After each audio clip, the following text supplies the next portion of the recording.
today sa Kuha Team, review tayo ngayon na unit is Suzuki Everyone Day 17V. 4x4 Sectronic po ito. Sige, tingnan na natin yung unit. Ito po ay equipped ng keyless entry. Sige, pasok na tayo.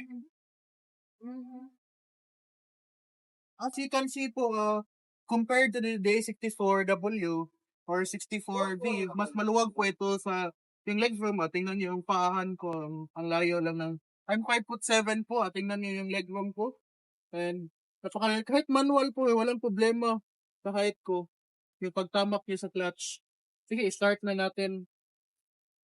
See, ang tahimik lang ng engine. At napakaganda ng Day17 compare sa Day64W or V. Meron siyang cup holder dito sa left side and right side, malapit sa aircon. If you have cold drink, pwede nyo ilagay dito yung cup mo or Starbucks. May cup holder din dito sa ibaba. Pero limited lang yung space na hinigay ng mga Aqua Plus, hindi talaga yung papasok.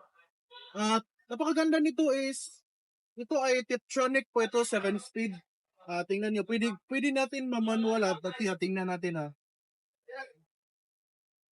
Lagay nyo sa drive, if kung gusto nyo automatic shifting lang, lagay nyo sa manual, yun siyang plus and minus. Tingnan natin sa gauge. 1 and 2. 1. Gusto nyo ma-feel yung manual mode, if paakyat, o gusto nyo mag-low gear, gamitin nyo natin yung manual mode natin. Simple lang yung features nito at ito ay naka-equip ito ng headlight leveler. If mas nasisilawan yung harap nyo, adjust nyo lang yung headlight. 4 is the lowest setting sa headlight beam natin. At 0, which is normal po, naka-standard. And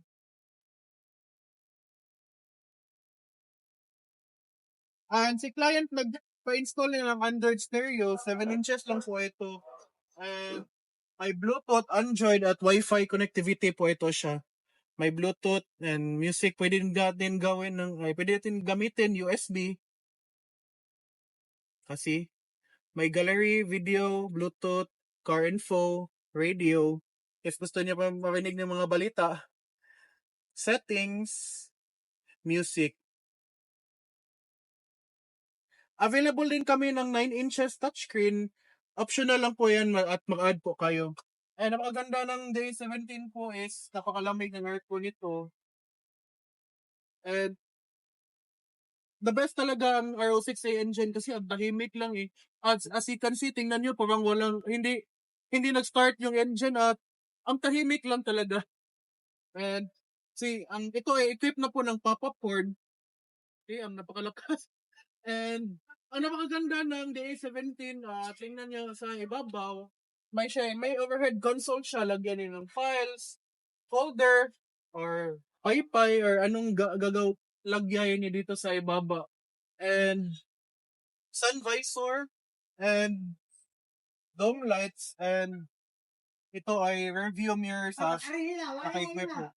And ano pa, headlight? Dito sa front, ito lang po ang makikita na sa susunod sa second row na naman tayo. Dito na tayo sa second row, tingnan natin yung space sa likod. As you can see, I'm 5'7" at may 2 to 3 inches po yung leg room ko at yung foot room ko maluwag pa rin. At nakita ko sa inyo paano i-fold yung seat. Kung marami tayong cargo, like pumunta tayo ng balengke, hindi lang po ito. May strap po dito. Tupi nyo lang ito. May lever po siya dito. Huwag nyo lang. See? Napakaluwag. Pwede nyo lagyan ng mattress dito at mag-camping kayo. At ibalik natin. Easy lang po. I-reverse lang natin yung ginawa natin kanina. Lumin niya balik. Yan. Balik. Ganyan lang po kasi play. Dito lang tayo sa likod na ating cargo space. Napakaluwag ng space ng Day17 na tingnan niyo, mas malapad po ito sa 64V.